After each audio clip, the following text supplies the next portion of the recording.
Shabbat Shalom. Welcome to Shalom AZ Ministries, House of New Beginnings. If you're joining us for the first time, we'd love to connect. Just drop a note in the chat and tell us where you're watching from. When we gather together each day and each week, our heart's desire is to truly encounter the presence of the King of the universe. Our desire is to meet with Him and to be transformed into the likeness of His character in ever-increasing measure. We want to be like Him and to be transformed so that we can be transformative in the places where He has planted us, that we would be water bottles in the desert, overflowing with the life and refreshing newness that He is pouring into us.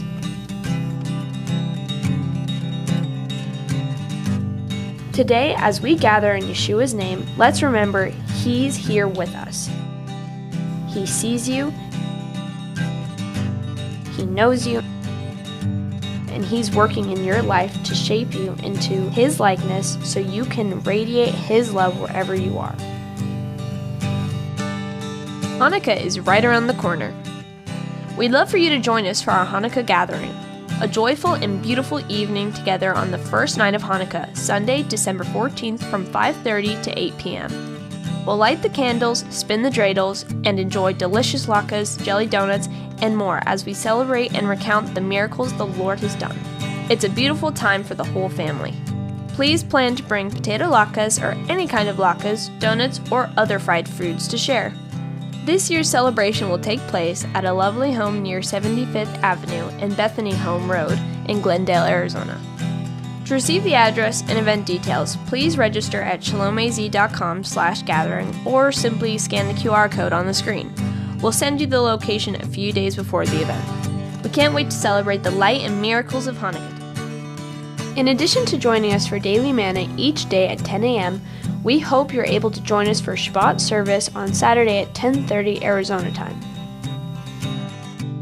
Our Torah portion this week is Genesis 28, verse 10 through Genesis 32, verse 3. A Haftarah portion is Hosea 12, verse 13 through Hosea 14, verse 10. Our New Covenant reading is John 1, verses 19 through 51. Please download our Shalom AZ app on your phone or streaming device. It's the easiest way to watch services, access devotionals, and share teachings with friends. Just search Shalom AZ in your app store. We want to say thank you to everyone who gives so faithfully.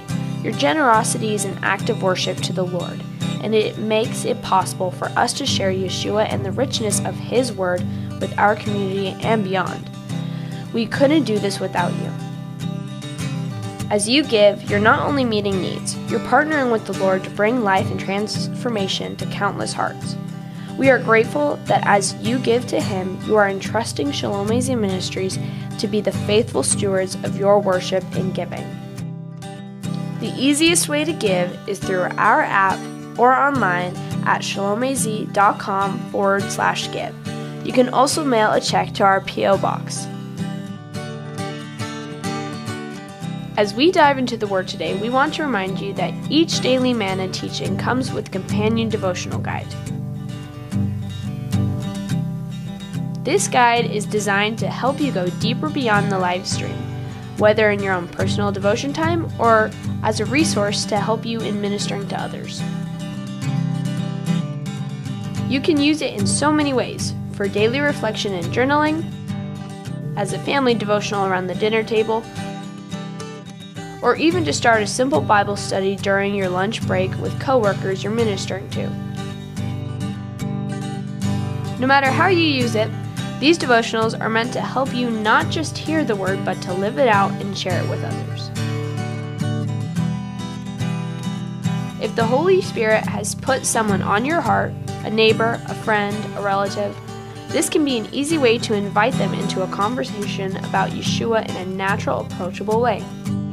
You can download today's companion devotional right from our app or our website at shalomaz.com. Thanks for being here. Let's let Yeshua have His way in us today.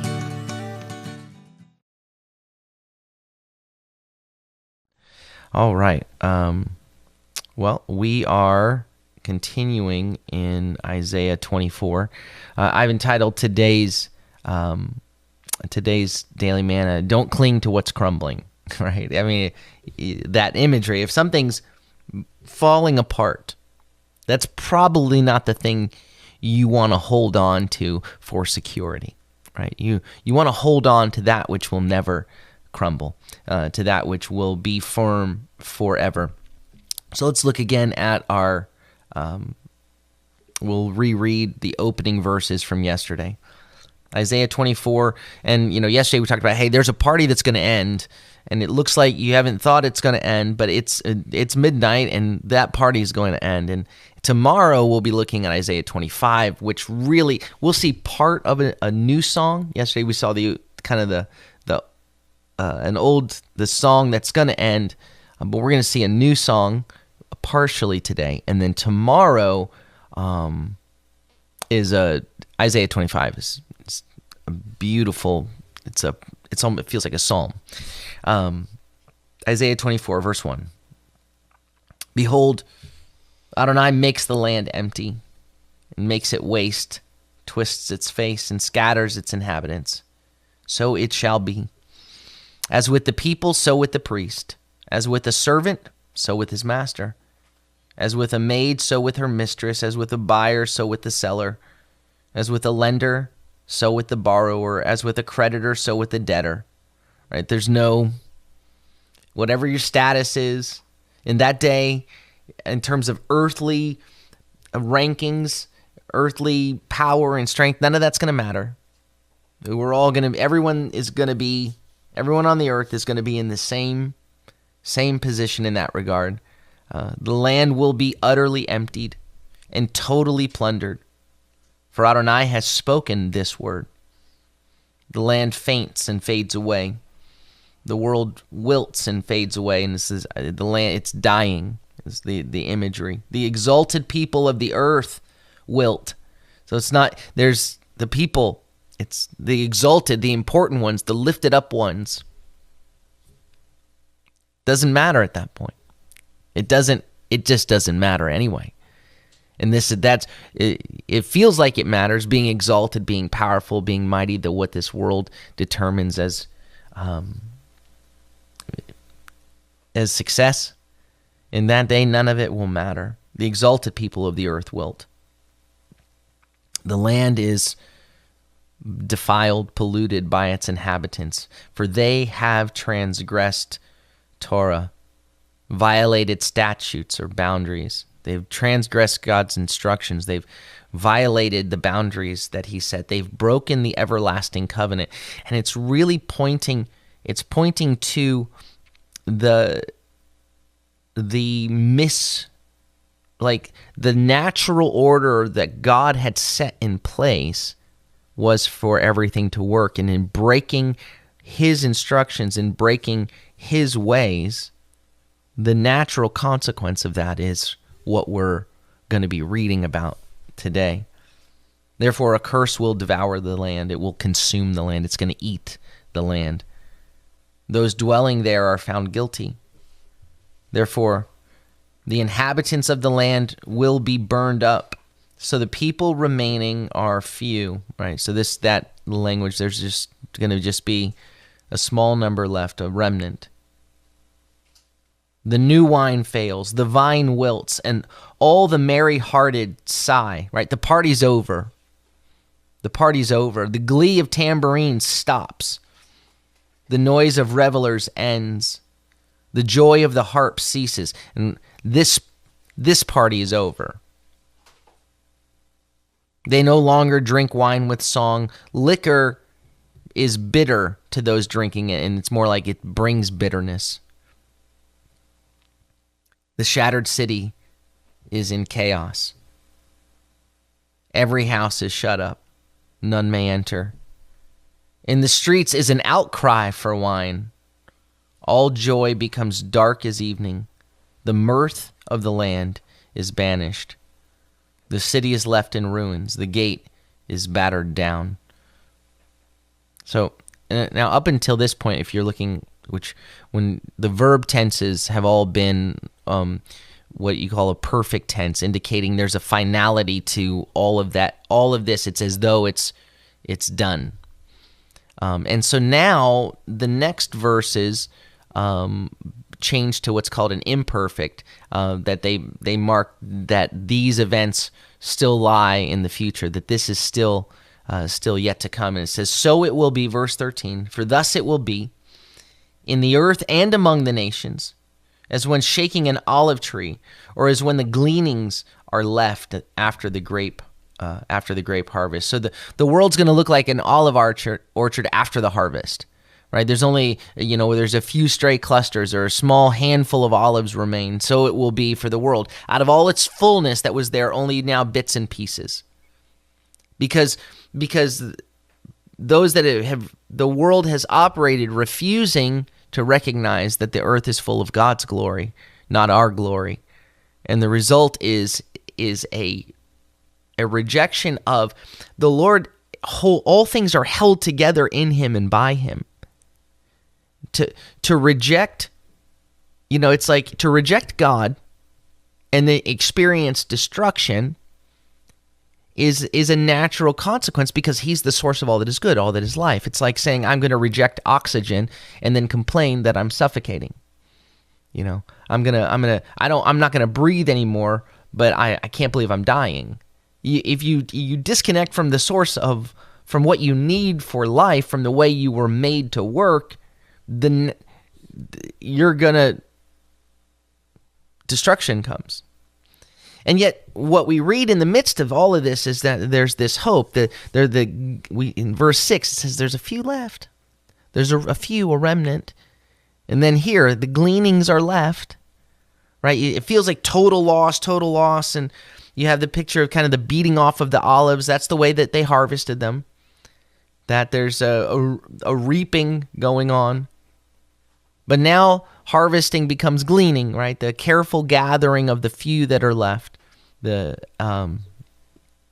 now the remaining few from verse 6 and here the gleaning becomes sort of a worldwide ingathering as the party ends, as the song of the city that is destroyed fades, and there's a new city that will be established. And so that song ends. And so now here for the next couple of verses, there's a different song that begins to rise from all over the earth, right? And there's sort of almost, when you kind of have the image of the destruction here, everything's boarded up, everything's shut down, right? No, the city's left in ruins. The gate is battered down. It's like empty streets, kind of tumbleweed. And so there's this sort of eerie quality to what's happening as you have the few begin to rise, and a song begins to rise.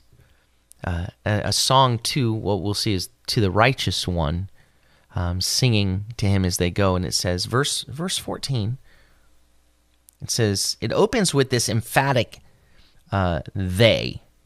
It says, they, emphatically, they will raise their voices. Right? Who's going to raise their voices? Who? Because the fact that it's using it emphatically, like they will raise their voices, it demands the question, who? Right? And so they are these gleanings, these few that are left over from verse 13. The few from verse 6. That they lift up their voices, it says. They will sing for joy, or they will shout, is the run on. They will shout of the majesty. They will shout in the majesty of Adonai. And the language for majesty here is the word gaon. Gaon, which is his greatness, his exaltation. Throughout the book of throughout Isaiah so far, we would have seen in different places the word gaon used. But it's often used in a way it's when it's speaking of people who have tried to walk in their own exaltation. Men in great in their exalting, in their rising up to trying to be great, and it's roundly condemned all through Isaiah when it's attributed to men. The gaon, the exaltation, the greatness of humanity in and of themselves is condemned because it's inappropriate, right? It's inappropriate for us to take what is the Lord, the Gaon, the greatness, the exaltation belongs to him and him alone. And so when it's his majesty, it's his greatness, we sing, they lift their voices, they sing for joy to him. This is where Gaon fits. It fits on him and in him alone. And then once we begin, when we acknowledge that, then we are able to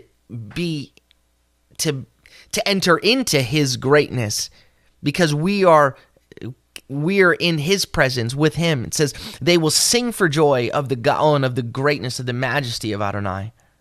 They shout. And the language for shout here, it's a really, it could be used to actually, it's weird to use this word regarding people, but it's like for neighing, like the way horses neigh. It's highly charged. An excited, like there's a real powerful quality to that, where they're lifting their voices, and then the second verb that points to the loudness, they shout, and then there's just this joy, this excitement of praise. They shout from the sea, it says, or it could be from the west. Those of the sea, those from the west. So those from because if you're in Israel, or when you talk to the sea is west. The Mediterranean Sea would be to the west there. Verse 15 says, therefore give glory. It's an imperative. It says, give glory or glorify Adonai in the east. And when it says in the east, it uses the word in the lights, in the brightness. Right, so the sun rises in the east, sun in the brightness. It's kind of a unique way of saying in the east. It's not a common. In the lands of light. It's a unique usage of that. So now the prophet says that all of this praise is rising in the west, and so he says, therefore, give glory, his own excitement in this as he kind of enters in. Give glory in the east, right? Let there be worldwide praise. Let it begin, and let there be matching songs from the lands of the sun, from the lands of the east, from peoples of one end of the world to the other. He says, therefore, glorify Adonai in the east. The name of Adonai, the God of Israel, right, in the isles of the sea. So again, speaking of the name of the Lord, the character of God, his righteousness, his justice, his love, his truth, glorify him, the God of Israel, from the west to the east, and the islands of the sea, the coastlands of the sea, to glorify the name of the Lord. Verse 16, we're going to read the first half of verse 16. Says, from the ends of the earth we have heard songs, saying glory to the righteous. And glory to the righteous in context here, it would be weird for the remnant to be singing glory to themselves, right? So glory to the righteous. Now, in context, the praise has been to the Lord. So it's because it says glory or beauty or the ornament to the righteous one, glory to the righteous one. Because in the previous couple verses, the Lord's being exalted, and we'll see as we get later in Isaiah, this title is used when the prophet speaks of the servant, the suffering servant, in Isaiah 41, and then again in Isaiah 53 says, "My righteous one, my servant."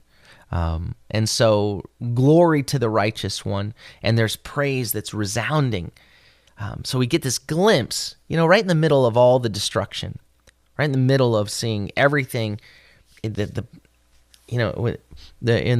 passage from yesterday, when everything's sort of going back to, it uses the word for that we read in Genesis in the creation account to the chaos when he hovered over the chaos. So everything going back to the clean slate. He's wiping the dish, but what we see is it's sort of imploding on itself because it has violated, because humanity, because the earth is is violating God's everlasting covenant, the natural laws, even the spiritual laws. The fullness of his law is truth, and the fullness of what is true, the violation of that, everything's imploding on itself. But right in the middle, we get this momentary glimpse of a song, of a word of hope for the remnant that are coming from all over, from the ends of the earth.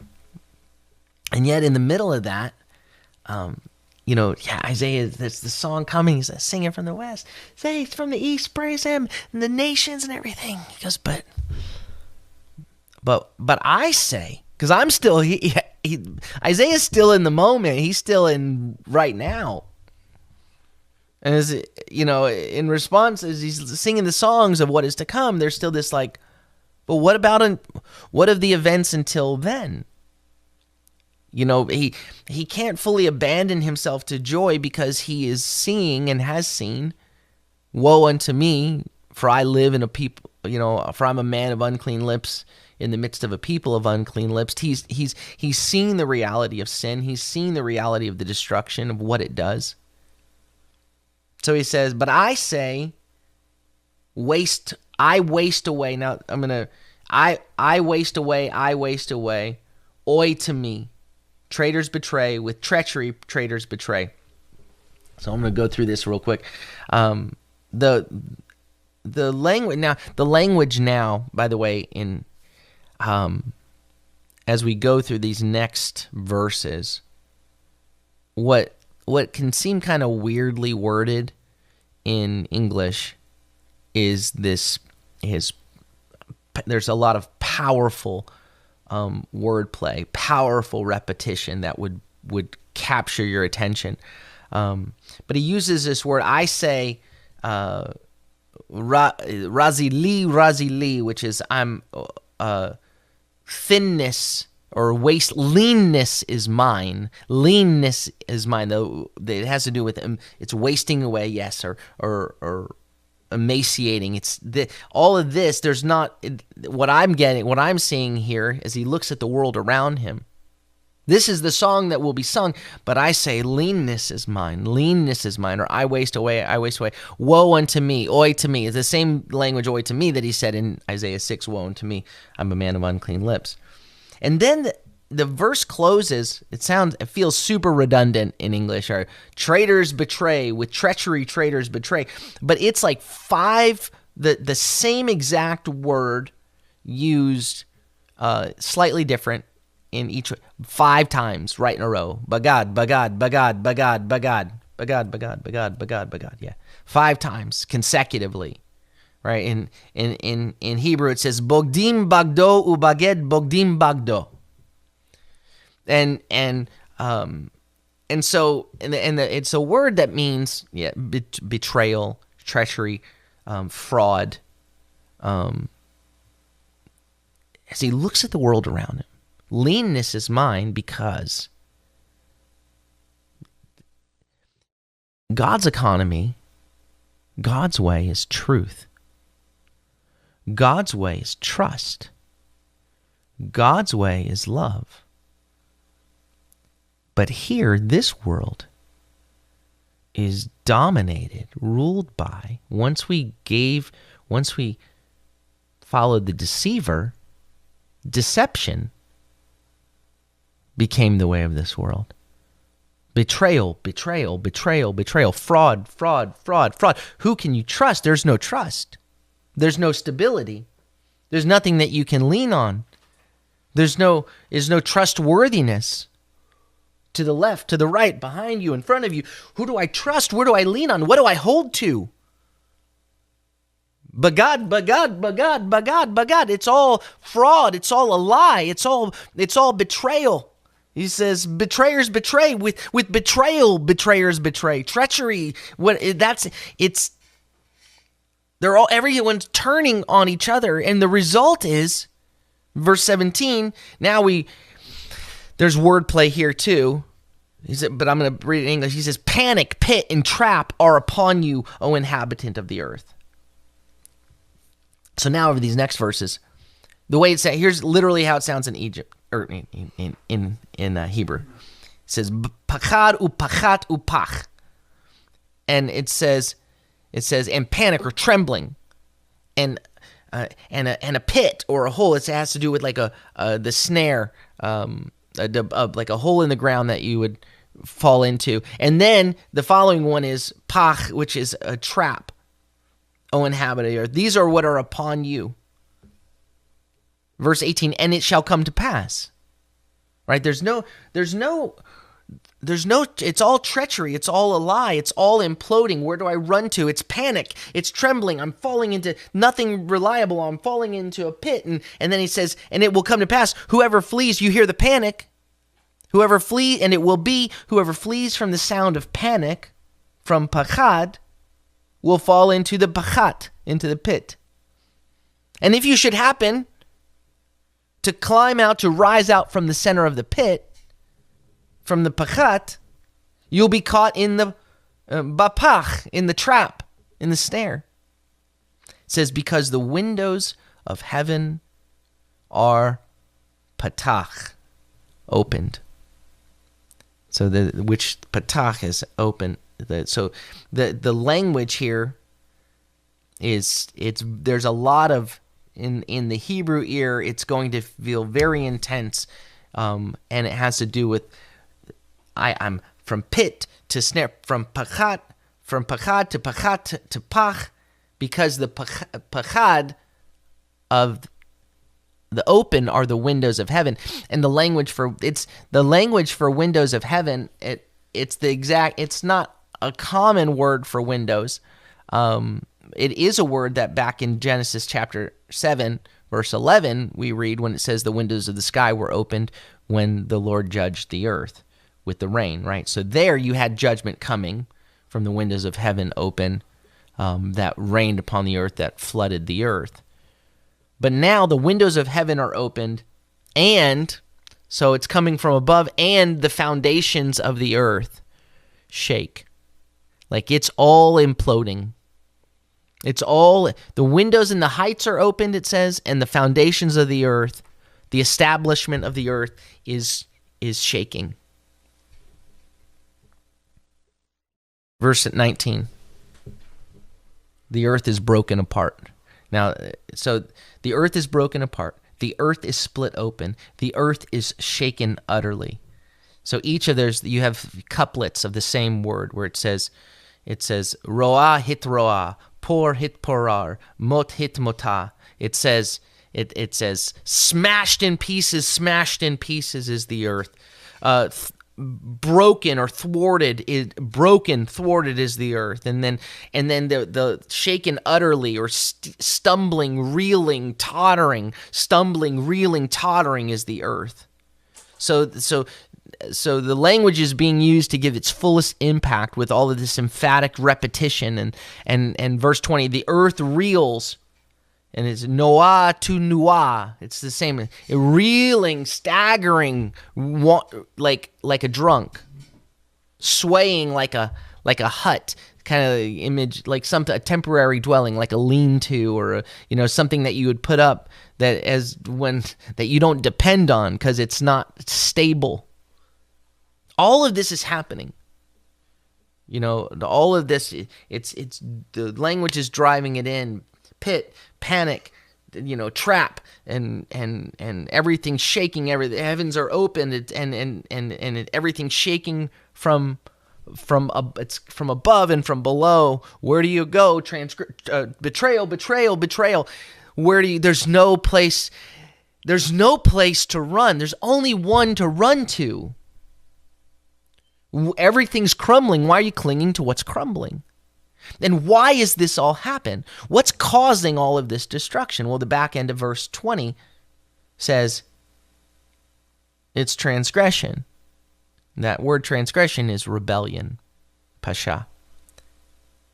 It says, and heavy upon it, or weighty upon it. And the word for weighty here, so heavy or weighty, is the word kavod, for glory. Right?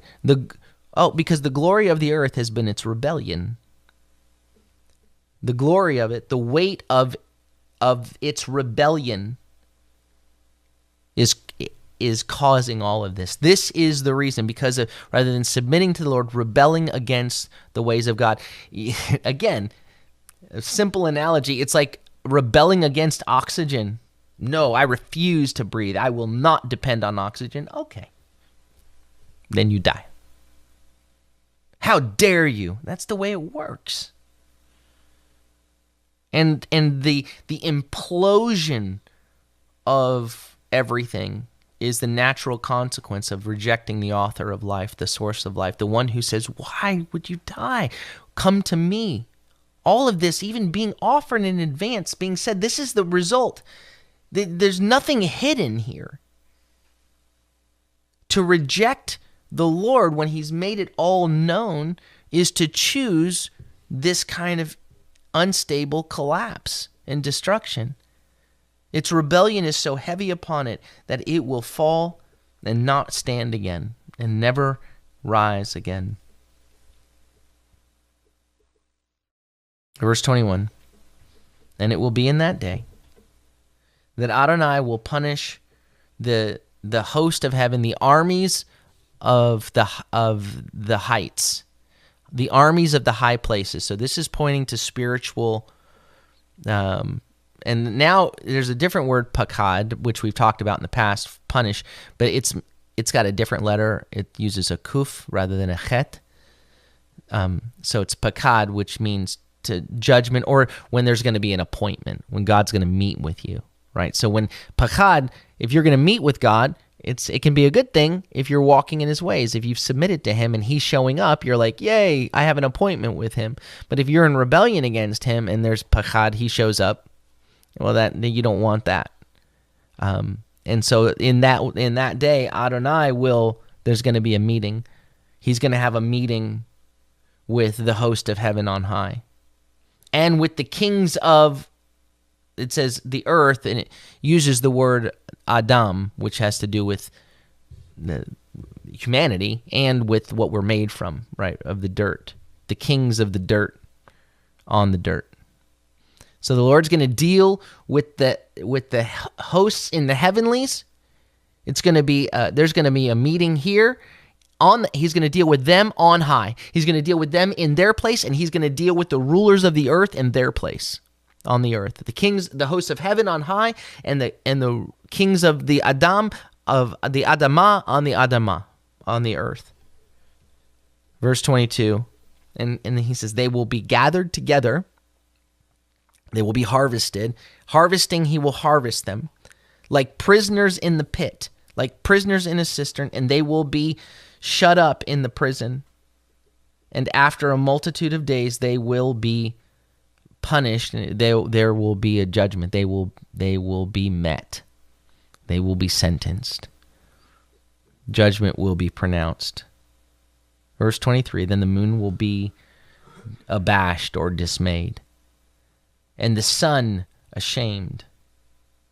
For Adonai Tzavaot will reign on Mount Zion and in Jerusalem and before his elders gloriously, right? When the Lord's full glory is seen, the brightest things in the world, the brightest things the world knows, the sun, the moon, they'll pale in comparison. They'll hang their heads in shame. Because the Lord he will take his throne on high, on Mount Zion, in Jerusalem. And so you have now, we'll see this, so a new city, a new building, he's torn down the old, and now the newness of what everything else has collapsed, but he will take his throne, and he alone will be Israel's king, right? In the picture, we see a lot, so that's what I'm saying. This is like Revelation in the middle of Isaiah. This is a sneak peek, because it's like Isaiah, you got a long way to go, and we begin to get a sneak peek.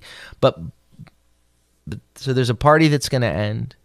Don't cling to what's crumbling, because then there's an everlasting, beautiful, righteous, amazing party in the source of life that will begin. And so hold on for him. Amen? All right, well, may the Lord bless you and keep you. May the Lord make his face to shine upon you and be gracious unto you. May the Lord lift up his countenance upon you and give you peace. Shalom, shalom. Have a beautiful day. Thank you again so much for joining us in worship today. May the work that the Holy Spirit has stirred in your heart today overflow from you to the lives of those you encounter. May Yeshua's love bubble forth from you to your family and your friends and your co-workers, even and especially the people who might be unkind to you. Let's be life-giving water bottles in a land that is dry and weary, where there has been no water. Please don't forget to download our Shalom AZ app on your phone or streaming device. It's the easiest way to watch services, access devotionals, and share teachings with friends and family. Just search Shalom AZ in your app store. And again, if you've been blessed by Shalom AZ Ministries but haven't yet taken that step to give, would you prayerfully consider sowing into what God is doing here? Your giving is instrumental, helping us live stream services, create devotionals, and reach people who are hungry for truth and hope. As you give, you're not only meeting needs, you are partnering with the Lord to give life and transformation to countless hearts. We're grateful that as you give to Him, you're entrusting Shalom AZ Ministries to be faithful stewards of your worship and giving. Again, the easiest way to give is through our app or online at shalomaz.com/give. You can also mail a check to our P.O. Box. And remember, please join us for Daily Manna, Monday through Friday at 10 a.m. Arizona time. If you can't join us live, that's okay. The food is still hot and ready for you. Together, let's be built on the richness of God's Word at work in our lives by the power of His Spirit. Thanks again for being here. Let's let Yeshua have His way in us as we go forward to serve Him wholeheartedly. Shabbat Shalom and Shavua Tov. Have an amazing week.